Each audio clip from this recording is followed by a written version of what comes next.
Dirty Laundry, your home for true crime online. Like, share, subscribe.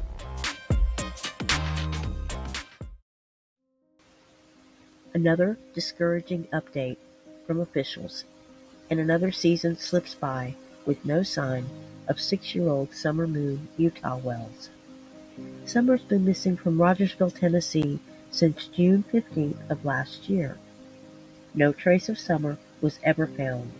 No suspects were ever named, yet no one, not even her parents, have been officially cleared. Summer's hair is blonde, but it could be dyed any color. Her eyes are blue, and when Summer was reported missing, she weighed 40 pounds and stood 3 feet tall.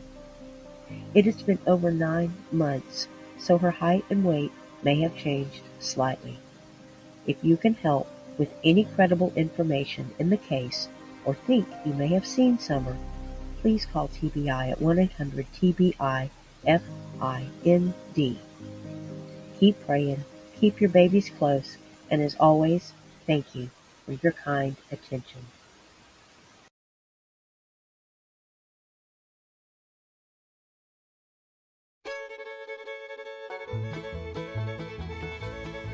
Grab your straw hats, slip on your dancing mandals, and put a tag on the first truck that cranks. I just heard there's a Hoe-Down in Ratchetville tonight. Wait. Oh. Sorry, y'all, my bad. And dang it, I bought a blue jean jacket just for the occasion. I think I might have misunderstood.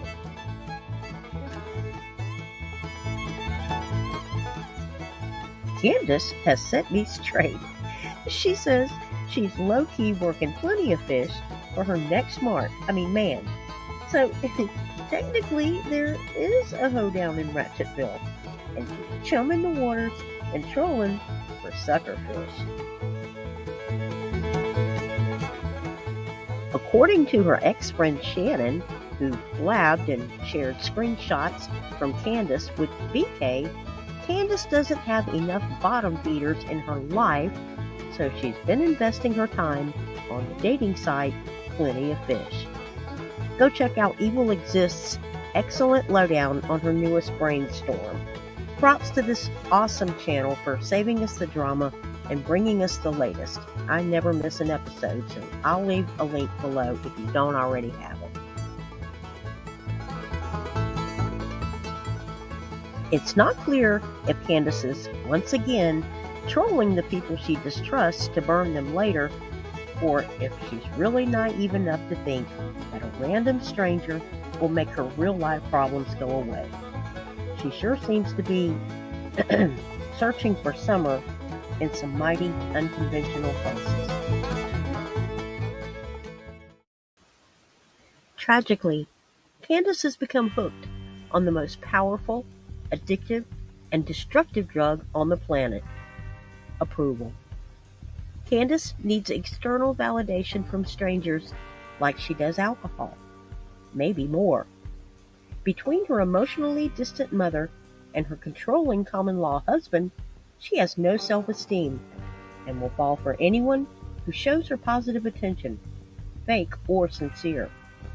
Without the approval of other people, she's forced to deal with reality, and we all know that reality is not CandusBly's strong suit.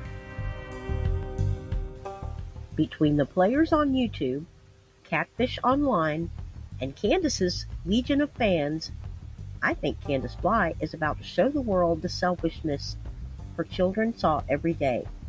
A self-absorbed lush that couldn't be bothered with cooking, cleaning, or caring for her children.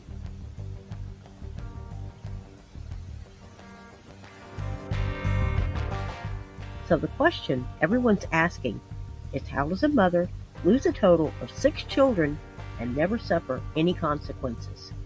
This week, Dan Armstrong, the District Attorney General for Tennessee, gave an interview and some insight into why Candace has yet to be charged in the disappearance of Summer.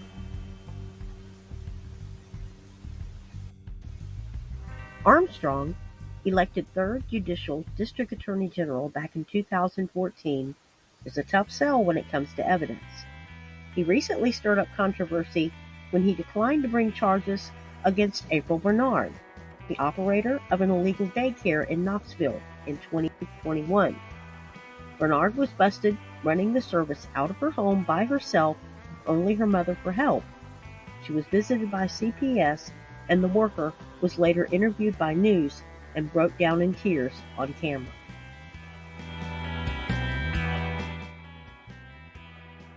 It's disgusting to see our children be in that position. We wonder what they went through every single day. I mean, how were they fed? How were they cared for? You know, if they were fed. Tonight, a call for tougher laws to protect children from illegal daycare centers like you just saw. Good evening, I'm Lori Tucker. And I'm Bo Williams. The action stems from the discovery of more than 30 kids, infants to toddlers, found inside a daycare center in Morristown last July. We told you about this last year, but newly released body cam video and messages from parents now showing the scope of what was found in July. In our top story at 5, WAT6 on your side investigator Don Dare says nearly 24 kids were kept in a single car garage. Don. At Bo, it's the conditions inside the garage that outraged mothers whose kids were at the center. It's taken investigators more than half a year to report that no criminal charges will be filed against the unlicensed Morristown daycare owner.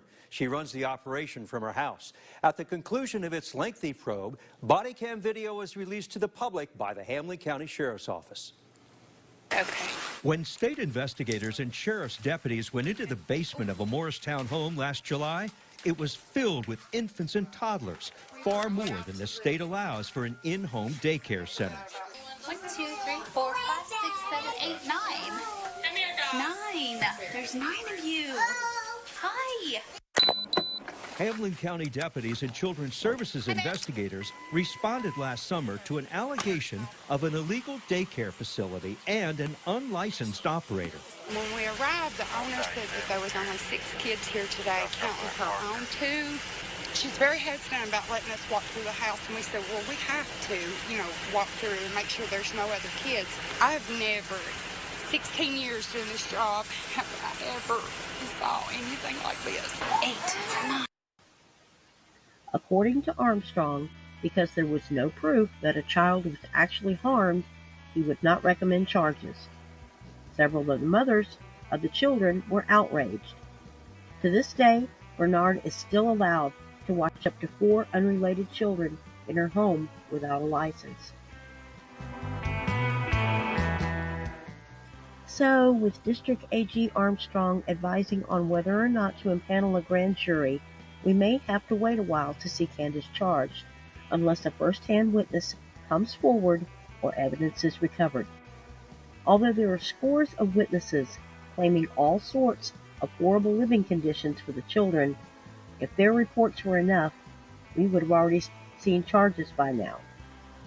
They were interviewed in the first few weeks. Both Candace and Dawn themselves admit that Summer was surrounded by risks that could have been prevented. In other words, child endangerment. But CPS was reportedly turned away by Candace. Consequently, the mistreatment and neglect of Summer was never documented, something that would have given the DA a lot more to go on. Too little, too late. If AG Armstrong insists on proof of harm to charge Candace or Dawn, I think it'd have to come from the boys. They have been in protective custody for 8 to 9 months, and although we have no way of knowing what they've told authorities, we've heard of 0 neglect or endangerment charges against either parent regarding the boys. So the burden of proof that Candace and or Dawn actually harmed or hid Summer is on the state.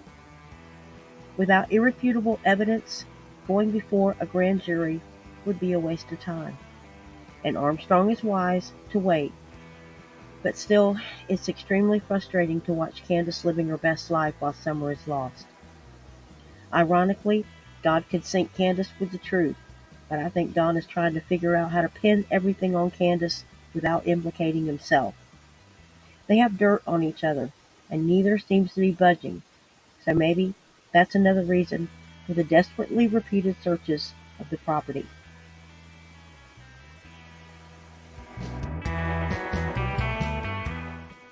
This search will never move forward until they find Summer. The truth is with her. Wherever she is, God bless her, and hopefully we'll have her and all the answers very, very soon.